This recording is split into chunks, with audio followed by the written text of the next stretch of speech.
এ বাবান, রাতে কি খাবি বল? আর তুই যা বলবি তাই বানাবো।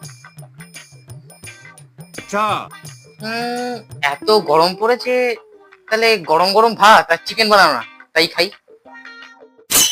গরম গরম ভাত আর চিকেন? না, দেখছিস তো এমনি মোটা হয়ে যাচ্ছে।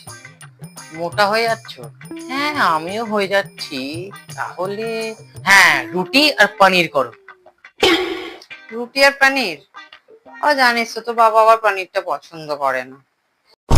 ধুর বাবা, যাও তাহলে সবজি রুটি করো, যাও যাও যাও। সবজি রুটি? তুই তো জানিস বল, আমার সবজি রুটি খেতে একদম ভালো লাগে না। দূর, ভাল লাগে না মানে জিজ্ঞাসা করে কেন কি জানি। আরে দাঁড়া, বলে যা। দেখো, আমি বললাম না যে তোর পছন্দের মতন যা বলবি তাই বানাবো।